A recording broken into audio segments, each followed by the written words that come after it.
अशोक सुंदरी महादेव से कहती है कि पिताश्री मैं आपसे जानना चाहती हूँ कि कौन सा पलड़ा भारी रहेगा। महादेव कहते हैं कि चुनाव तो व्यक्ति पे लागू करता है। अशोक सुंदरी इस चुनाव में अपने संबंधों को चुनती है। वो अपने पति के साथ कैलाश का मायका और स्वर्ग का राजपाट छोड़ के मायके में रहना चाहती है। नहुष कहता है कि तुम क्या कह रही हो अशोक सुंदरी, मुझे अपने कर्तव्य से नियुक्त क्यों करना चाहती हो, आखिर क्या कारण है तुम्हारी रट का। अशोक सुंदरी का जवाब आता है प्रेम। अशोक सुंदरी अपने हाथों से कई सारी तितलियों को निकालती है। अशोक सुंदरी कहती है कि स्वामी एक बार आपने मुझसे अनुरोध किया था कि मैं प्रेम और कर्तव्य में से किसी एक को चुनूं। अब मैं आपसे अनुरोध करती हूँ कि आप प्रेम को चुनें। देवराज नहुष कहते हैं कि शिव शक्ति की पुत्री कर्तव्य से कैसे भाग सकती है। नहुष कहता है कि मुझे देवराज का कर्तव्य निभाने दो। मैं नहुष यह वचन देता हूँ मैं अपने दाम्पत्य जीवन में कभी भी आंच नहीं आने दूंगा। ये दोनों ही कर्तव्य में मैं संतुलन बनाऊंगा। अशोक सुंदरी कहती है कि मुझे सिंपल और साधारण जीवन जीना है और यह आपके देवराज बने रहने पर असंभव है। इस ओर हम शुक्राचार्य को देखते हैं जो कि अपनी शक्तियों से उस बंधन को तोड़ देते हैं और जोर जोर से तालियां बजाने लगते हैं। मानो ऐसा प्रतीत हो रहा था कि शुक्राचार्य किसी को बुला रहे हैं। शक्ति अशोक सुंदरी को समझाती है और कहती है कि ऐसे हट नहीं करते, लेकिन अशोक सुंदरी मानती नहीं है। महादेव आदि शक्ति को कहते हैं कि देवी पति पत्नी को आपस में चुनाव करने का पूरा अधिकार होता है। अशोक सुंदरी नहुष से कहती है कि मैं जानती हूँ कि आपको कर्तव्य ही चुनना है और आप कर्तव्य ही चुनोगे। शायद इसी भांति मुझे आपसे प्रेम हुआ था, इसीलिए मैं इन तितलियों के साथ जा रही हूँ स्वामी। माँ जानती है कि जब भी मेरा मन उदास होता है मैं इन तितलियों के साथ मेरा मन को बहला लेती हूँ। मैं आपको भयभीत नहीं करना चाहती हूँ, ना ही आप पे दबाव डालना चाहती हूँ।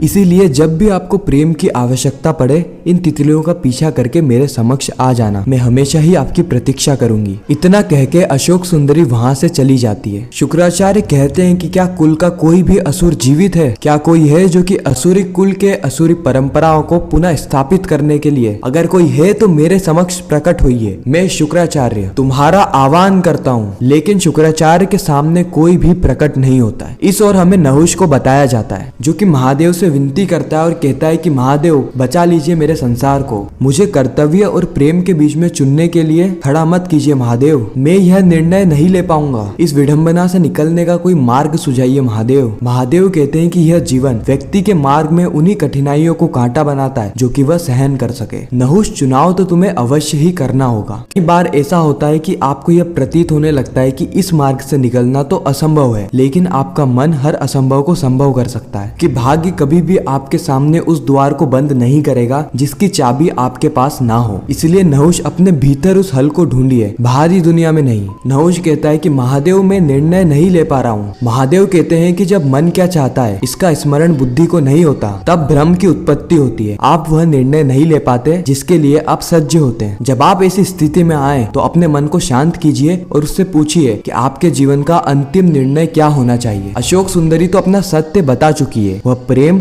और संबंध को चुन चुकी है। अब बारी नहुष तुम्हारी है। अपने अंतिम मन को शांत करो और गहराई से सोचो कि तुम्हारे जीवन का अंतिम निर्णय क्या है। अशोक सुंदरी का पिता होने के नाते मैं ये तुमसे नहीं कहूंगा कि तुम कर्तव्य को छोड़ दो। अब चुनाव सिर्फ और सिर्फ तुम्हारा है। क्या तुम प्रेम के बिना अपना कर्तव्य निभा पाओगे या कर्तव्य के बिना अपना प्रेम? तुम्हें एक चीज का त्याग करना होगा ताकि तुम्हें दूसरी चीज हासिल हो सके। नहुष कुछ देर सोचता है और फिर अशोक सुंदरी को कहता है कि रुक जाओ अशोक सुंदरी, मैं नहुष यह राजपाट छोड़ता हूँ। इस दायित्व के बदले मैं अपने प्रेम को चुनता हूँ। मैं देवराज के पद का त्याग करता हूँ। और यह गूंज समस्त संसार में फैलने लगती है, यहाँ तक कि पूर्व देवराज इंद्र तक भी यह बात पहुंच जाती है। इंद्र कहता है कि क्या देवराज बनना इतना सरल है? पद के लिए कई सारे त्याग देने पड़ते हैं जो कि मैं इतने वर्षों से देता हुआ आ रहा था। पर महादेव अभी तक यह बात नहीं समझे। अब उन्हें मेरे महत्व का आभास होगा जिसके चलते वह पुनः मुझे देवराज बनाने के लिए मेरे समक्ष आएंगे। नहुष अपना मुकुट उतार के महादेव के चरणों में रख देता है और उनसे आशीर्वाद मांगता है कि वह अपनी पत्नी अशोक सुंदरी के साथ एक अच्छा जीवन व्यतीत कर सके। इतना कह के नहुष और अशोक सुंदरी दोनों ही वहाँ से चले जाते हैं। महादेव कहते हैं कि नहुष अपना चुनाव कर चुका है जिसके चलते देवराज का पद वापिस से खाली हो गया है। अब आप सभी देवगण मिलकर यह निर्णय लीजिए कि अगला देवराज कौन बनेगा। कार्तिकेय जवाब में कहता है कि मैं बताता हूँ महादेव कि यह मुकुट किसके सर पे सजेगा। इतना कह के कार्तिकेय महादेव के समक्ष आता है और उस मुकुट को उठा लेता है। सभी लोगों को ये भय लग रहा होता है कि यह कार्तिकेय वापिस से देवराज बनना चाहता है। शुक्राचार्य देखते हैं कि कोई भी असुर असुर उनके सामने उपस्थित नहीं होता है, जिसे कि शुक्राचार्य कहते हैं कि संसार में क्या शुक्राचार्य की हार हो गई है? अगर ऐसा है तो मैं शुक्राचार्य ऐसे हाल में कदापि नहीं जी सकता। इसीलिए मैं शिव भक्त शुक्राचार्य यह निर्णय लेता हूँ कि आज इसी स्थान पे मैं अपनी आत्महत्या करूंगा। यह सुन के पूरी ही धरती कांप उठती है। महादेव की आंखों में आंसू आ जाते हैं क्योंकि वह अपने सबसे बड़े भक्त को खोना नहीं चाहते। और इसी के साथ यह एपिसोड यहीं पर ही खत्म हो जाता है। आपको यह वीडियो कैसी लगी कमेंट सेक्शन में जरूर बताना। वीडियो अगर अच्छी लगी हो तो वीडियो को लाइक करके चैनल को सब्सक्राइब करके ज्यादा से ज्यादा लोगों को वीडियो शेयर करना